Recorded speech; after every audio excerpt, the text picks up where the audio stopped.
আওয়ামী লীগ সরকারের পতনের পর অনেক সাবেক মন্ত্রী, প্রতিমন্ত্রী, এমপি ও আইনশৃঙ্খলা রক্ষাকারী বাহিনীর দাপুটে কর্মকর্তারা গ্রেপ্তার হয়ে ১৪ শিকের বাসিন্দা।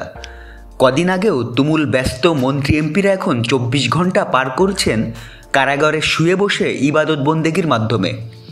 বন্দীদের মধ্যে এখন পর্যন্ত সারা দেশে ৪৩ জন ভিআইপি পাচ্ছেন কারাগারে ডিভিশন সুবিধা। বর্তমানে সারা দেশের কারাগারে রয়েছেন ৪৩ জন ভিআইপি। তাদের মধ্যে ১০ জন জেল কোড অনুযায়ী ডিভিশন সুবিধা পাচ্ছেন। কারাগারে ডিভিশন মানে আলাদা একটি নির্ধারিত ভবনে থাকার সুযোগ পাওয়া। সাধারণ বন্দীদের তুলনায় ডিভিশন পাওয়া বন্দীদের খাবারের তালিকায় ২-১টি আলাদা আইটেম থাকে। যারা ডিভিশন পান তাদের আলাদা রুম বা সেল রাখা হয়। সেখানে থাকে খাট, ভালো বিছানা, টেবিল চেয়ার, তোশক, বালিশ, তেল, চিরুনি, আয়নাসহ কিছু প্রয়োজনীয় জিনিস। ডিভিশন পাওয়া বন্দীদের জন্য একজন করে সহকারী দেওয়া হয়। তারা সংশ্লিষ্ট বন্দির প্রয়োজনীয় কাজগুলো করে দেন। ছেলে বন্দির ক্ষেত্রে সাহায্যকারী হিসেবে ছেলে আর মেয়ে বন্দির জন্য একজন মেয়ে থাকবেন।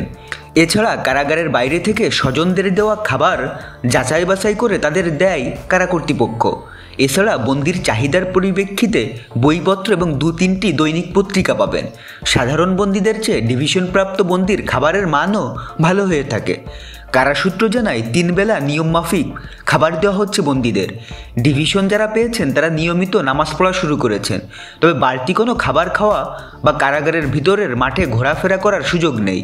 যে ভবনটি তাদের জন্য নির্ধারিত সেখানেই তারা ঘোরাফেরা করছেন, একে অন্যের সঙ্গে কথা বলছেন, নিজেদের ভুলের প্রায়শ্চিত্তের গল্প করছেন একে অন্যের কাছে। আরেকটি কারাসূত্র জানায়, ছাত্র জনতার আন্দোলন দমাতে দেশের শীর্ষধনী সালমান এফ রহমান ও সাবেক আইনমন্ত্রী আনিসুল হকের বর্তমানে কেউ খোঁজখবর নিচ্ছেন না, এমনকি আত্মীয় স্বজনরাও তেমন দেখা করতে আসছেন না। কারাগারের নিয়ম অনুযায়ী ১৫ দিন পর পর স্বজনদের দেখা মেলে। বাইরের খাবার নেওয়ার নিয়ম না থাকায় কারাগারের খাবারই জুটছে তাদের ভাগ্যে। বর্তমান কারাগারের ধারণ ক্ষমতা কত ও কত বন্দী রয়েছে জানতে চাইলে তিনি বলেন, বর্তমানে দেশের সব কারাগারের ধারণ ক্ষমতা ৪২,০০০-এরও কিছু বেশি। এই মুহূর্তে কারাগারে আছে ৫০,০০০-এরও বেশি বন্দী।